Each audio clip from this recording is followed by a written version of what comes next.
که زه تاسو ته سایبر سکیورټي حوالې سره یو داسې ټرم دی هغه ښیم چې هغه باندې تاسو پوه شئ نو کیدای شي تاسو د ډېر سایبر حملو نه هغه بچ هم شئ. هغه ټرم دی سوشل انجینیرینګ. سوشل انجینیرینګ داسې شی دی. سوشل انجینیرینګ د سایبر حملو یو قسم دی او نن سبا ډېر انسانان ډېر شي خلک هغه د دې حملې ښکار کیږي او دا ډېر مؤثره حمله ده. په دې کې سایبر حملاور داسې چلو کوي چې د انسان نفسیات سره لوبې کوي. انسان نفسیات هغه استعمالوي او په دې طریقې سره د انسان پټ رازونه پټ معلومات خفیه ډیټا هغه د هغه نه پټي یا خوري یا حاصلي. اوس دې په حواله د پرزه تاسو ته دوه مثالونه درکوم. یو مثال هغه انټرنیټ باندې، بل مثال هغه په ډیلی لایف کې. ډیلی لایف کې هغه کم مثال دی لکه اوس یو غل دی هغه د یو کور نغلا کوي نو یا به دا د دغه کور د ور تعلیمات یا به په دیوال وراوړي. هغه دا طریقې نه استعمالوي، یو بل طریقې استعمال کی چې نن سبا په دې کوڅو کې ملنګان ګرځي، بنجاري ورته هغه ګرځي یا بل پلو والا ګرځي، داغه په جامه کې راشي او دغه ور وټکي دغه کور والا که څوک راشي او د مخکې معلومات دغه کور نه اخیستي وي او د راشي ورته کولاو کی نو د ته پته چې د نور څوک نشته دی، دا یو کس دی، بس هغه لته ورکی یا بل څه چلول ورسره وکي او بس کور ته ننوځي. په دې طریقې سره هغه په اسانتیا سره غلا وکي او په دې غلا کې هغه کامیاب شي. بل انټرنیټ کې تاسو ته مثال درکوم، یو حمله اور دی هغه تاسو اکاونټ هکول غواړي، هغه تاسو له داسې طریقه هغه په منظر پیش کی یو طریقه جوړه کی، یو فیک ویب سټ جوړ کی یا ایمیل هغه جوړ کی، هغه تاسو درسین کی. اول ستا اعتماد هغه واخلي، ستا سره په سوشل میډیا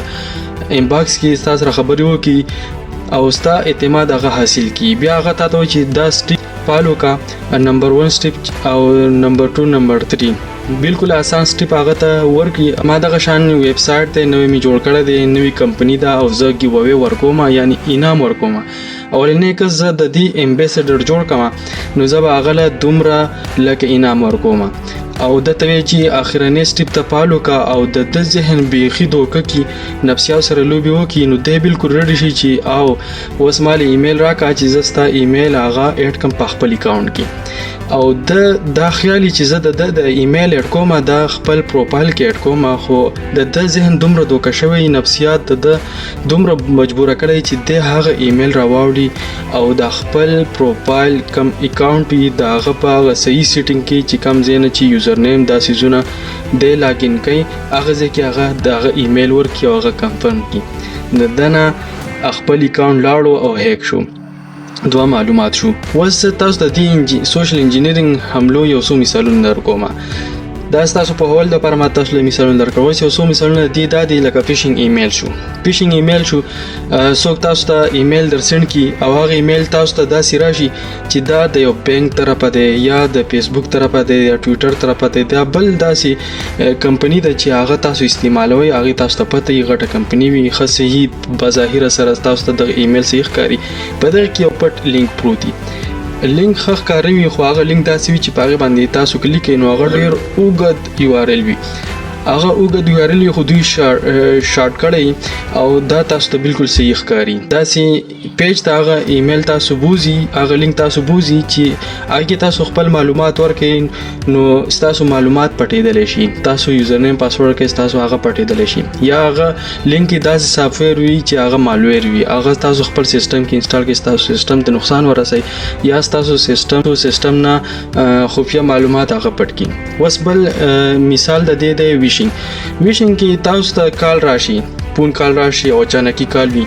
او یا بانک طرفه تاسو ته کال درشي چې تاسو دا معلومات زموږ سره شیر کړئ ګنې تاسو اکاونټ به بنديږي. اوس دا دی کې